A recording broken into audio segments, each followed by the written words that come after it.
वृंदावन के निर्माता श्री गुनी जी महाराज के पवित्र पावन चरण कमलों में रहकर जो कुछ भी मैं अपनी अल्प बुद्धि द्वारा ग्रहण कर रही हूँ वह आपके समक्ष कहने का प्रयास करूंगी।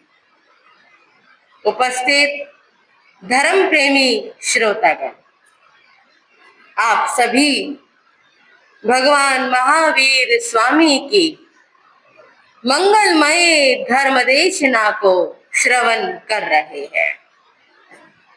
भगवान की पाठशाला में प्रतिदिन आकर जीवन को जीने के तरीके सीख रहे हैं। आज चलते हैं भगवान की पाठशाला में आगे क्या बताया है। वर्णमाला का एक नया शब्द प्रारंभ होता है और वो अक्षर है झ। जहां स्कूल में पढ़ाया जाता है झ से झंडा, जहां कहते हैं झंडा ऊंचा रहे हमारा, झ से झंडा। झंडा इसका बड़ा महत्व है, चाहे वो देश के लिए, चाहे समाज के लिए, चाहे किसी पार्टी के लिए, चाहे किसी धर्म के लिए।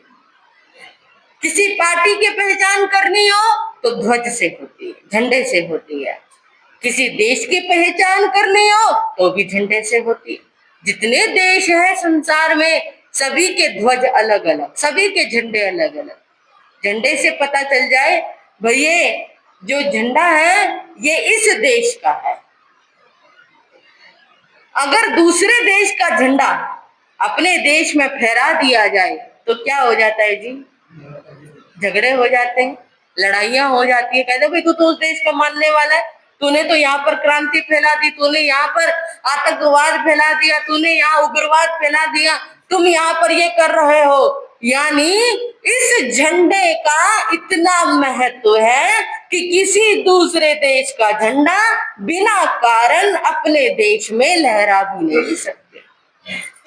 और धर्म के झंडे की बात आ जाए, हर धर्म का अपना झंडा, चाहे वो सिख समुदाय का हो, चाहे वो मुस्लिम समुदाय का हो, चाहे वो जैन धर्म का हो, चाहे वो अन्य किसी भी धर्म का हो, हर धर्म का अपना एक झंडा, उसकी पहचान। कहीं पचरंगा झंडा मिलेगा तो आप पहचान जाओगे भाई ये तो जैन धर्म का घर है, यानी जैन परिवार। कहीं हरा झंडा तो पहचान जाओगे भाई कोई मुस्लिम धर्म का लगता है। कहीं जैसा भी हमें तिरंगा झंडा मिल जाए भाई ये तो तिरंगा झंडा है, भारत का झंडा है। तो पढ़ाया जाता है ज से झंडा। झंडे का मान सम्मान करना चाहिए, ध्वज का मान सम्मान करना चाहिए, क्योंकि इसी ध्वज को लहराने के लिए ना जाने कितने सैनिक शहीद हो गए। कहते हैं जब युद्ध होते थे तो जहां जहां पर विजय प्राप्त करते थे वहां वहां झंडा लहराया जाता था। मरते मरते भी, लड़ते लड़ते भी झंडा लहराते थे, ये बताने के लिए कि इतनी जमीन हमारी हो गई। लेकिन जहां जय से झंडा पड़ा जाता है वहीं एक और शब्द आता है जो मैं आज आपको बताने जा रही हूं, वो है झ से झगड़ा। हाँ जी बहनों, बड़ा जाना पहचाना सा शब्द लगता है। हाँ जी, बहुत ही ज्यादा जाना पहचाना। यानी पूरे दिन में अगर इस शब्द से ना गुजरे तो खाना ही हजम नहीं हो। झ से झगड़ा। ये झगड़ा किसी बात पे कम होता है, बिना बात पे ज्यादा होता है। और बिना बात पे जब बात सामने आती है तब पता लगता है बात तो कुछ भी नहीं थी और इस बात को इतना बड़ा झगड़ा बना दी। क्या होता है, कुछ लोगों की आदत होती है, बहुत दिन हो गए भाई गली मोहल्ले में कोई बात सुनने में नहीं आई, सबके घरों में सुख शांति है, समाज में सुख शांति चल रही है, गांव में सुख शांति चल रही है, ये शांति कैसी? चलो चलकर देखते हैं, एक दूसरे के घर का हालचाल पूछ कर आते हैं। वो ऐसे एक दो व्यक्ति, ऐसी एक दो खाली महिलाएं कहो, व्यक्ति कहे, कोई भी कहे बंधु, जिनकी ये आदत है, जाएंगे एक दूसरे के घर और भाई क्या चल रहा है, ठीक है जी, फलाने के घर क्या चल रहा है, ठीक होगा भाई, हमें क्या पता, उसके घर क्या हुआ, कहते भाई कुछ नहीं, ज्यादा कुछ तो सुनने में नहीं आया, ऐसा सुनने में आया था। अच्छा, ऐसा सुनने में आया था, एक पॉइंट मिल गया, बस जिस चीज के लिए निकले थे वो चीज मिल गई। और क्या हुआ, सुनेंगे कण भर और सुनाएंगे, हाँ जी, सुना कितना भाई, ऐसा सुनने में आया था, उसने तो कहा, और सुना कितना, कण भर, पहुंच गए फलाने फलाने फलाने फलाने के घर, सुना दिया मन भर, वो यूं कह रहा था, वो यूं कह रहा था, उसने ये कहा, उसने वो कहा, वो दूसरे के घर जाकर गए, वो तीसरे के घर जाकर गए, फिर क्या हुआ, वो शांति भंग हो गई, झगड़ा शुरू हो गया। उस झगड़े को चाहे आप लड़ाई कहो, चाहे आप झगड़ा कहो, बस क्या होना था, झगड़ा हो गया। तो इस झगड़े को सुनकर देखकर चार लोग बोले, बात करे, तेज तेज भी बोलते हैं ना, कितने आराम से बैठे हो, नींद आ रही है, सो रहे हैं बड़ी शांति से, गली में दो आदमी तेज बोल पड़े, भाग कर जाएंगे देखने के लिए, और वही क्या, कहीं मेरी जरूरत ना हो वहां जाने की, तो वहां पर भी भाग कर जाएंगे। बंधुओं, कोई ज्यादा मेहनत का काम नहीं, कुछ नहीं करना, और बिल्कुल आसान है झगड़े में शामिल होना, झगड़ा करवाना, इधर की सुनो और उधर क्या, बस झगड़ा अपने आप ही शुरू हो जाएगा।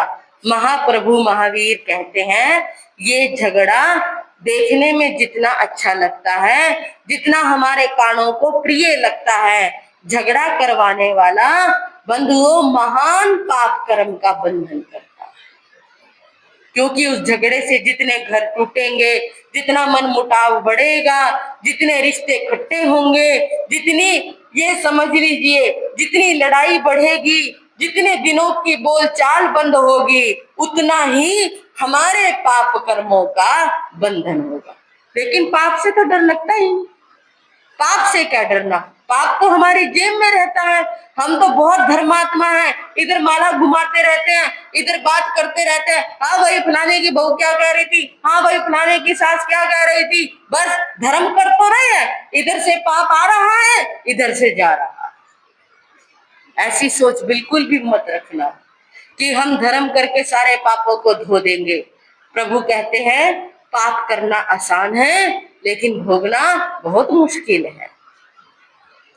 झगड़े बिना बात होते हैं, कुछ भी बात नहीं होती कई बार तो, लेकिन अधिकतर झगड़े इस कारण से होते हैं क्योंकि हम पुरानी किसी बात को जब अपने दिमाग में रखते हैं, उसे छोड़ना पसंद नहीं करते, उसे भुलाना पसंद नहीं करते, तो अधिकतर झगड़े तब होते। लड़ाई तो हो रही थी दो व्यक्तियों के बीच में, तीसरा छुड़वाने के लिए आ गया, और उसकी भी पार्टी का एक व्यक्ति आ गया, उधर की भी पार्टी का एक व्यक्ति आ गया, फिर क्या हुआ, वो दोनों बीच में फंसे, छुड़वाने के लिए सामने वाले ने कह दिया, अरे अरे तू तो रहने दे, बड़ा आया लड़ाई छुड़वाने वाला, तू वही है, उस दिन तूने ये कहा था, उस दिन तूने ये कहा था। लो भाई, अभी तो लड़ाई दो के बीच की थी, अब वो लड़ाई चार के बीच की हो गई। कितनी याददाश्त तेज है। यूं कहे ना बहन, ये भगवान का नाम याद कर लो, महाराज जी याद दे तो कौन ही रखता, भूल जाए। लेकिन फलानी ने 15 साल पहले क्या कहा था, 10 साल पहले क्या कहा था, 10 दिन पहले क्या कहा था, बिल्कुल शब्द टू शब्द बता देंगे कि उसने ये कहा था, वही अंदाज होगा, वही लैंग्वेज होगी, वही मुंह की बनावट भी ऐसे करके बताएंगे, भाई उसने ऐसा कहा। बंधु, दो भाइयों में किसी बात को लेकर झगड़ा हो गया, झगड़ा हो गया, बात ज्यादा बढ़ गई, जो एक थे वो दो हो गए, बंटवारा हो गया, अलग अलग हो गए, एक उस गली में तो एक दूसरी गली में। महीने बीत गए, साल बीत गए, त्योहार बीत गए, दोनों ने एक दूसरे की शक्ल नहीं देखी। एक यदि गली में से निकलता तो दूसरा मुंह फेर लेता, दूसरा गली में से निकलता तो पहला मुंह फेर लेता।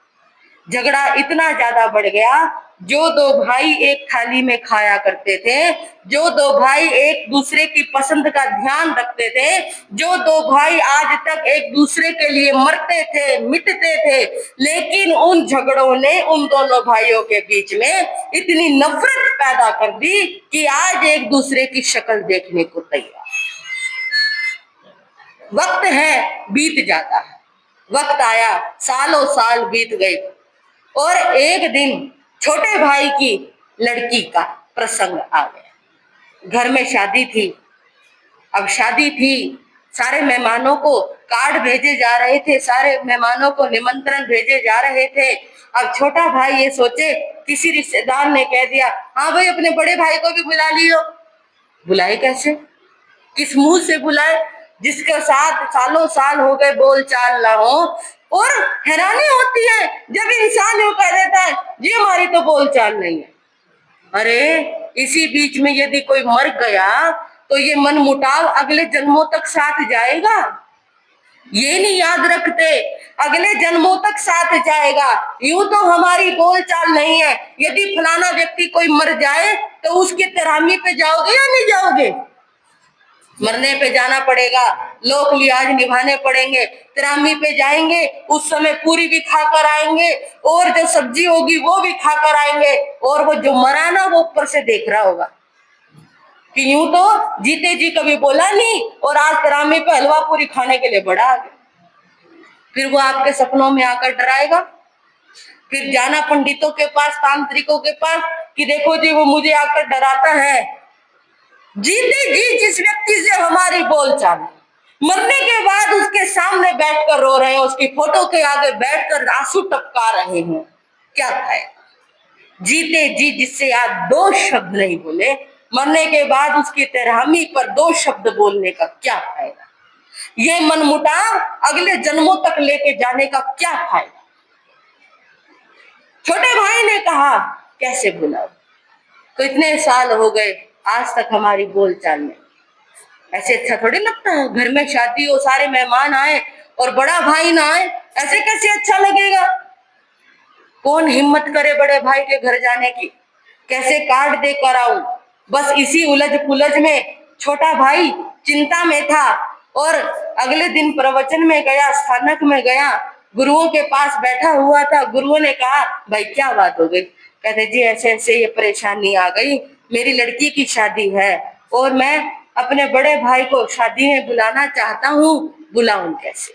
बड़े भाई बहुत नाराज है, गलतियां तो मुझसे भी हुई है, मैंने भी गुस्से में आकर बहुत कुछ कह दिया, लेकिन कभी क्षमा मांगने का अवसर ही नहीं आया, कभी हिम्मत ही नहीं हुई कि बड़े भाई से क्षमा मांग लूं। कहते जी अब क्या करूं, कोई बात नहीं, सब ठीक हो जाएगा। आशीर्वाद दिया, छोटा भाई चला गया, और गुरु जी ने कहा चलते चलते भाई देखियो कल तेरा भाई तेरे घर पर खुद ही पहुंच जाए।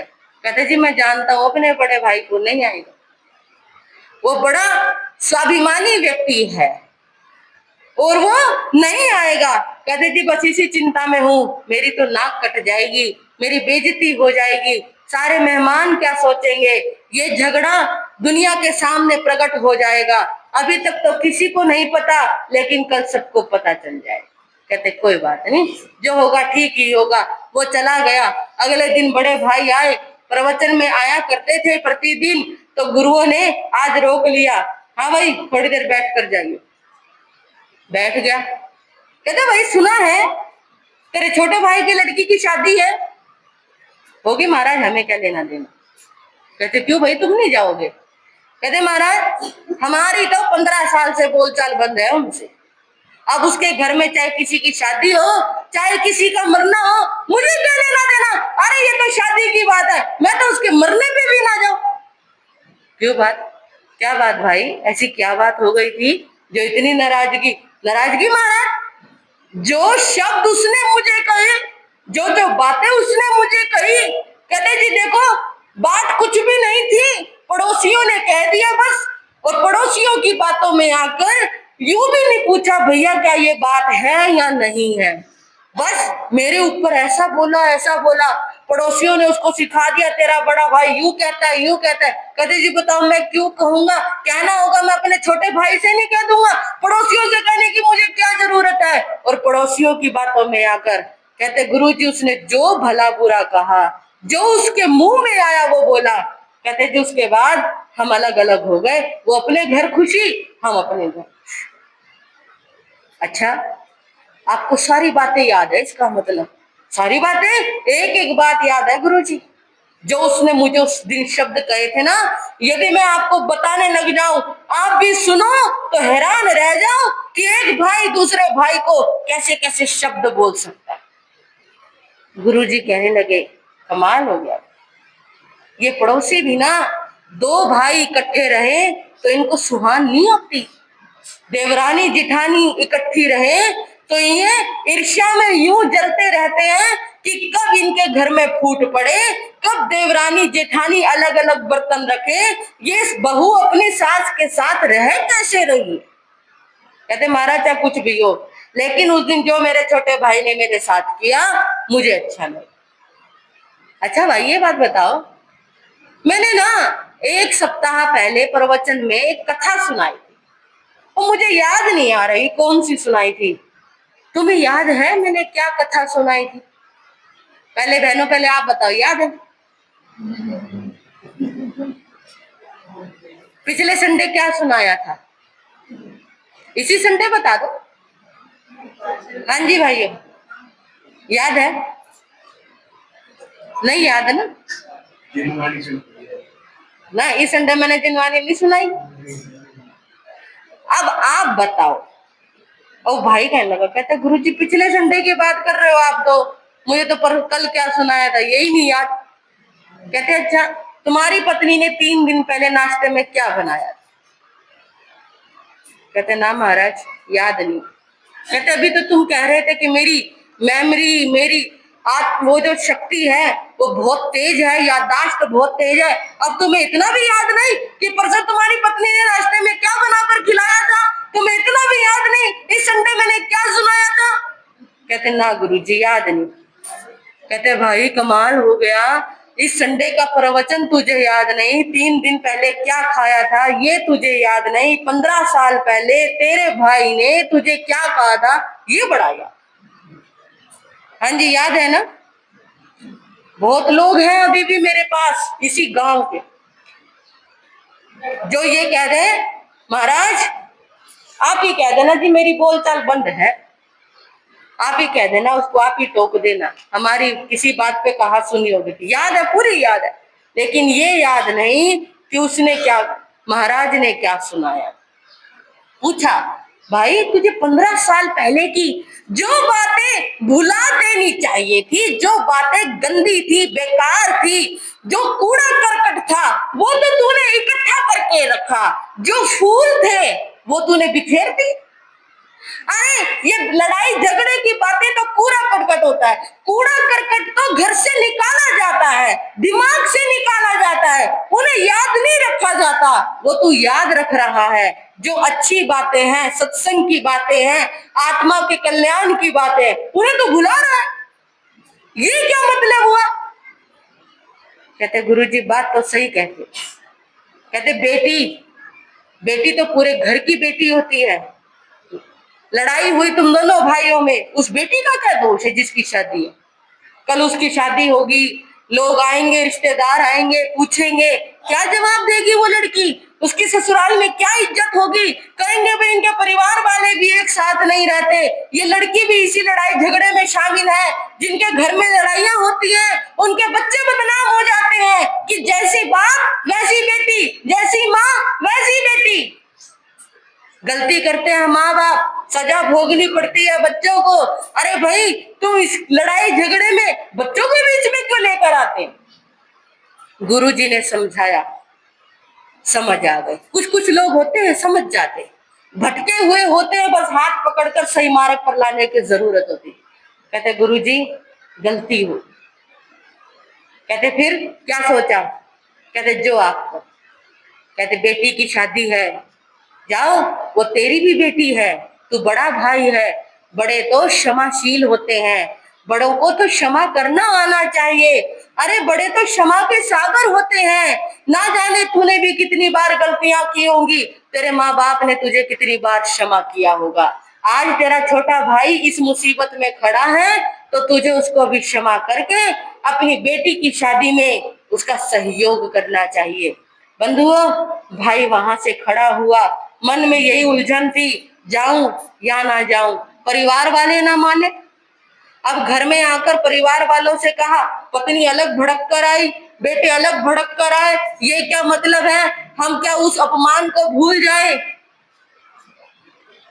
पिता कहने लगा, अगर उसने हमारा अपमान किया तो हम कौन सा पीछे रहे थे? उसने एक कहा तो हमने भी तो उसको दो कही थी। उसने मुझसे गलत बोला तो क्या उस समय मैं मौन था? हाँ जी, मौन थे। बराबरी का साथ तो आपने भी दिया, बराबरी के शब्द तो आपने भी कहे थे। यदि उसने गाली दी थी तो चुप आप भी नहीं रहे थे। हमने भी जब बराबरी की बात कही, उसके बाद जब बराबर हो गया तो मन मुटाव कैसा।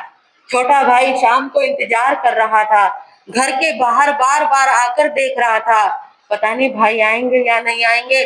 गुरुजी ने तो कहा था कि वो तेरे घर पहुंच जाएगा, आई नहीं, शाम होने को आ गई, लड़की की विदा अब लेकर भी जाना है, अब क्या होगा क्या नहीं होगा। वो बस गली में खड़े होकर इंतजार कर रहा था। तभी उसे दिखाई दिया कि सामने गली की मोड़ पर उसका भाई, उसका पूरा परिवार उसके घर की तरफ आते हुए। भाई ने देखा, खुशी से उछल पड़ा, दौड़ता हुआ गया और अपने भाई के पैरों में गिर गया। भैया मुझे माफ कर दो, भैया आप बड़े हो, मुझे माफ कर दो, मैं छोटा हूँ, मुझे ऐसा नहीं करना चाहिए था। मुझे पहले पूरी तहकीकात करनी चाहिए थी, पहले पूरी बात की जानकारी लेनी चाहिए थी, तभी मुझे आपको कुछ कहना चाहिए था। भैया मुझे माफ कर दो। और जब वो माफी मांग रहा था, बड़े ने भी झुककर अपने छोटे भाई को उठाया, अपने गले से लगा लिया। भाई, इतना दोषी तू नहीं जितना मैं हूँ, मैं बड़ा हूँ। मुझे सोचना चाहिए था कि दो पड़ोसियों की बातों में आकर जो तूने ये कदम उठाया है, मुझे उस समय तुझे भला बुरा ना कहकर बल्कि तुझे समझाना चाहिए था। उस समय मुझे तेरा साथ देना चाहिए था, लेकिन मुझे अपने बड़प्पन का घमंड था, तू उनके बहकावे में आ गया था। और बंधुओं, इस तरह से दोनों की आंखों में आंसू थे, दोनों के गिले शिकवे दूर हो गए, दोनों के मन मुटाव दूर हो गए, झगड़े दूर हुए और दो बिछड़े हुए भाई फिर से मिल गए। बड़ी धूमधाम से बेटी की शादी की। कहने का अर्थ है कि झगड़ा कहाँ से शुरू होता है, किससे शुरू होता है, दो भाई इकट्ठे कैसे रह रहे हैं, इस बात की भी ईर्ष्या हो जाती है कि उनके घर में किस तरह से फूट डाली जाए, उनके घर में किस तरह से कोई झगड़े का बीज डाला जाए ताकि ये दो भाई अलग अलग हो जाए। और इस झगड़े को यदि निपटाना हो तो सबसे आसान तरीका है भूल जाओ। सबसे आसान तरीका क्या है? भूल जाओ उन बातों को जो बातें दिल को दुखाने वाली है, जो बातें मन को परेशान करने वाली है। जब जब वो याद आती है तब तब बीपी हाई हो जाता है, खून खोल जाता है। ऐसी बातों को भुलाने में ही भलाई है। याद रखो, किसी ने मेरा उपकार किया, याद रखो उसने मेरा कब कब साथ दिया, याद रखो मेरे दुख के दिनों में वो कब कब काम आया। अरे जब वो मेरा इतना कर सकता है तो इतनी छोटी सी बात उसने कह भी दी तो क्या दिक्कत है? लेकिन नहीं, उपकार भूल जाएंगे।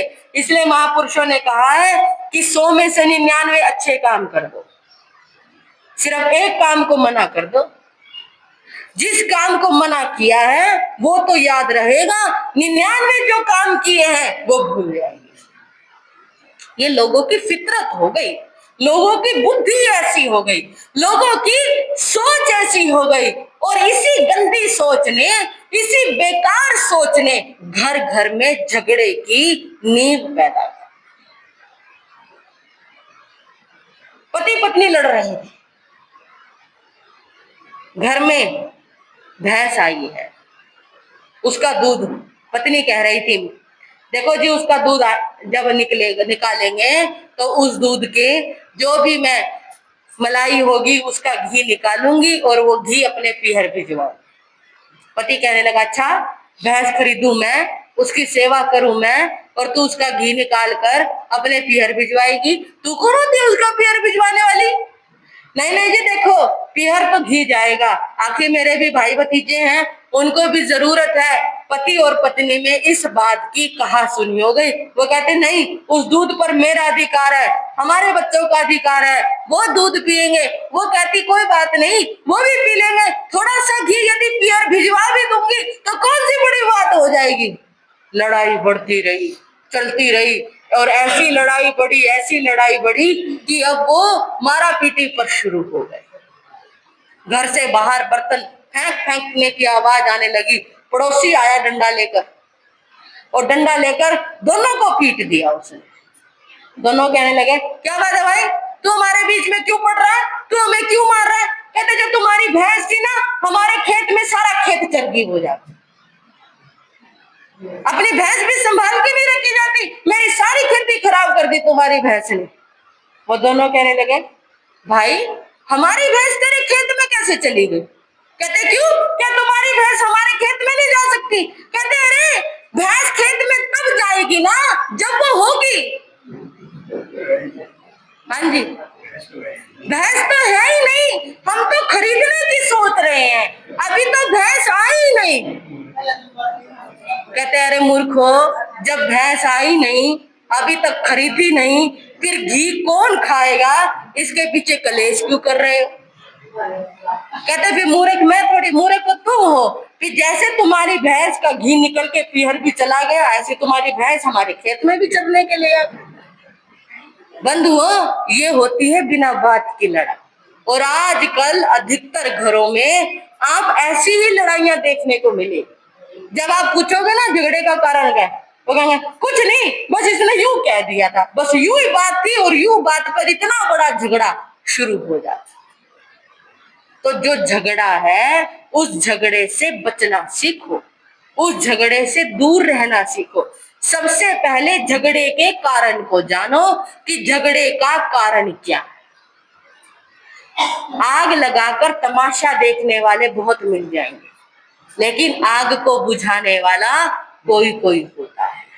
जब जब हमारे घरों में झगड़ा बढ़े, जब जब हमारे घरों में लड़ाई का माहौल बने, तो पहले उसकी तह तक जाओ, आखिर इसकी शुरुआत कहाँ से हुई, किससे हुई, क्या ये बात भी थी या नहीं थी, या बिना बात की ही ये बात बनती जा रही है, झगड़ा चलता जा रहा है, लड़ाइयां होती जा रही हैं, और इस लड़ाई के कारण ना जाने बंधुओं कितने घर तबाह, कितने घर तबाह हो गए, एक नहीं अनेकों घर तबाह हो गए, बर्बाद हो गए।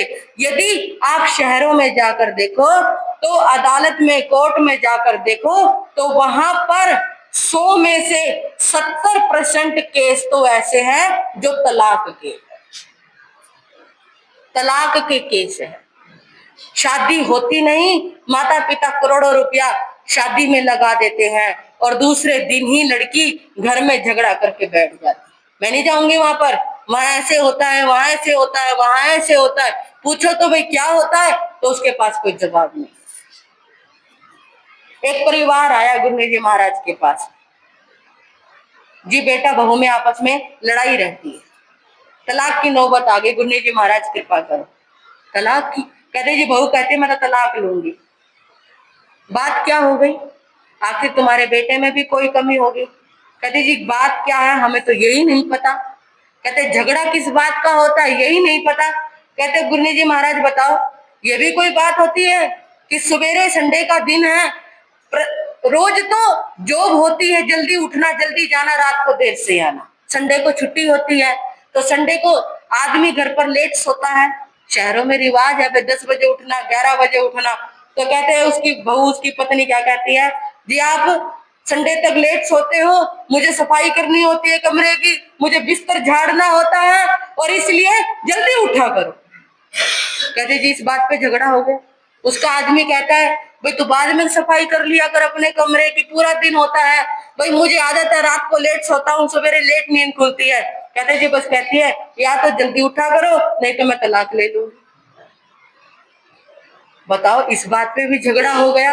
और कहने लगी कि आप नाश्ते में ये खाते हो, ये नहीं खाओगे तो भी मैं तलाक ले लूंगी। कहते जो भी बात हो, लड़के को ये कहना आप ये नहीं करते, आप मुझे घुमा कर नहीं लाते, मैं तलाक ले लूंगी। कहते जी आखिर लड़के ने कह दिया तो तलाक ही ले, तो तलाक ही ले, और क्या करेंगे। भाई हमेशा तेरे अनुसार कैसे चला जाए। क्या हो गया इंसान को आज, बात बात में झगड़ा, बात बात में लड़ाई, बात बात में तलाक, आखिर ये नहीं सोचते। और उसका कारण क्या है? उसका कारण है कि आजकल लड़कियां इतनी पढ़ी लिखी हो गई कि वो सामने वाले से बराबरी करना चाहती है। पहले लड़कियां शादी हो जाती थी, पति को भगवान समझती थी कि जिस घर में आए हैं उस घर में बसना है, उस घर में रहना है। माता पिता तक खबर नहीं जानी चाहिए कि मैं ससुराल में कितनी दुखी हूँ, नहीं तो मेरे माता पिता भी दुखी हो जाएंगे। लेकिन आजकल रिवाज उल्टे हो गए। आजकल ये हो गया भाई मुझे ससुराल में कोई कुछ भी कहेगा, माता पिता तक बात पहुंची झगड़ा शुरू, और झगड़ा शुरू होते ही बस कोर्ट के कागज तैयार हो जाते हैं। बंधुओं, कल्पना करके देखो, जहां देश में इतने तलाक बढ़ते जा रहे हैं, इतनी लड़ाइयां बढ़ती जा रही है, इतने झगड़े बढ़ते जा रहे हैं, उसका कारण क्या है? यदि हर इंसान अपनी गलती समझने लग जाए, यदि हर इंसान अपने आप को समझने लग जाए, तो शायद जो देश में इतने तलाक बढ़ते जा रहे हैं, तलाक की नौबती ना। दो पड़ोसी थे आमने सामने, 15 साल से रह रहे थे पर बोल चाल नहीं थी। 15 साल बाद एक पड़ोसी ने सामने वाले पड़ोसी पर केस कर दिया। 15 साल और केस कर दिया, तो जब उसके पास वारंट गया, भाई तुम्हारी पेशी है कल कोर्ट में, सामने वाले पड़ोसी ने तुम्हारे ऊपर केस किया है। कहते केस किया किस बात का? हमारी तो कोई आपस में बात भी नहीं हुई, कोई लड़ाई नहीं, कोई झगड़ा नहीं, और केस कैसे कर दिया उसने? वो गया, कोर्ट में गया, आमने सामने दोनों खड़े हुए थे। जज ने पूछा हाँ जी बताओ आपकी क्या शिकायत है? सामने वाला पड़ोसी कहने लगा, कहता जी इसने 15 साल पहले मुझे गेंडा कहा था और मैं इस पर मानहानि का केस करता हूं कि इसने मुझे गेंडा कहे कैसे दिया। अच्छा, दूसरे से कहा भाई तूने इसको गेंडा कहा था, तुम्हारे ऊपर इसने मानहानि का केस किया है, तुमने ऐसा क्यों कहा था? कहते जी 15 साल पहले की बात, मुझे तो याद भी नहीं किस बात पर कहा था, क्यों कहा था और किस अवसर पर कहा था। कहते जी मुझे क्या याद है कि मैंने इसको कब क्या कहा था। उससे पूछा भाई 15 साल पहले की बात है और तुम केस आज कर रहे हो, तुम्हें 15 साल पहले केस करना चाहिए था। कहते जी सच बताऊं, पहले तो मुझे गेंडे का मतलब ही नहीं पता था क्या होता है। कहते कल मैं चिड़ियाघर में घूमने के लिए गया, वहां पर मैंने गेंडा देखा, तो वहां पर लिखा हुआ था कि ये जो जानवर है ये गेंडा है। कहते जी तब मुझे पता चला, अच्छा इसे गेंडा बोलते हैं। कहते तब मुझे याद आ गया कि 15 साल पहले मेरे पड़ोसी ने मुझे गेंडा कहा था। कहते याद आते ही मैं तो सीधा गया कोर्ट में और उसके ऊपर केस कर दिया कि इसने मुझे 15 साल पहले गेंडा कहा था। जज ने भी माथा पकड़ लिया। बताओ कैसे कैसे लोग रहते। 15 साल पहले क्या कहा था वो उसे याद है, लेकिन 15 साल से दोनों आमने सामने इतने प्रेम से रह रहे हैं, वो सब भूल गया। आजकल लड़ाई झगड़ों के मेन कारण ये है कि जो हम भुलाना चाहते हैं वो भुला नहीं पाते। भगवान कहते हैं कि व्यर्थ की बातों को भुला देना चाहिए, क्योंकि ये कूड़ा करकट है, इस कूड़े को समेट कर नहीं रखना चाहिए। जितना कूड़ा अपने दिमाग में भर कर रखोगे, दिमाग उतना ही खराब होगा। अब आप एक बात की कल्पना करो कि जिस घर में कूड़ा भरा हुआ हो, वहां पर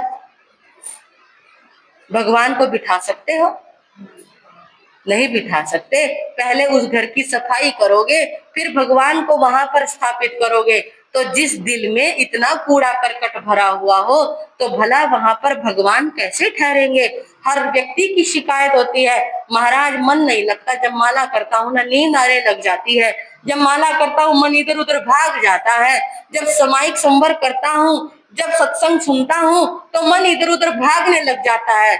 उसका कारण यही है क्योंकि मन में इतना कूड़ा भरा हुआ है, इतनी गंदगी भरी हुई है कि जब हम भगवान का नाम लेते हैं तो हमारा मन उस गंदगी में मुंह मारने लग जाता है। सबसे पहले अंतर की गंदगी को साफ करो, अंदर के कूड़े को साफ करो, मन से सभी की बातों को निकाल दो। अरे जिसने जो किया उसके साथ है, जिसने जो कर्म किया उसका फल है, उसको मिलेगा, मिलेगा तो सही, ना मिलेगा तो सही। मैं क्यों व्यर्थ में किसी का कूड़ा, किसी का बोझ अपने सिर पर लेकर चलूं? मैं क्यों किसी की गंदगी को उठाऊं? मैं क्यों किसी की गंदगी को समेटूं? जहां ये बात आ जाएगा वहां हमारा मन हल्का हो जाएगा, हमारा मन साफ हो जाएगा। फिर देखना धीरे धीरे भगवान की हमारे हृदय में स्थापना होनी शुरू हो जाएगी। तो जो महापुरुषों ने कहा है झगड़ा, इस झगड़े से बचकर चलो, हटकर चलो, इस झगड़े से बंधुओं जितनी दूरी बना सकते हो बनाओ। जब भी घर में झगड़े का माहौल पैदा हो पहले उसकी तहकीकात करो कि आखिर इसकी शुरुआत कैसे हुई, जांचो परखो, फिर अपनी बात को रखो। और इसी तरह जो समझदार इंसान होते हैं वो व्यर्थ के कलेशों से, व्यर्थ के झगड़ों से बच जाया करते हैं, क्योंकि संसार में हर तरह के लोग होते हैं। और मैंने आपको पहले भी कहा था, जो सुनते हैं कण भर और कहते हैं मन भर, ऐसे लोगों से हमेशा दूरी बनाकर रखनी चाहिए, बचकर रहना चाहिए। और जो ऐसा करता है वही इस संसार में सुखी होता है।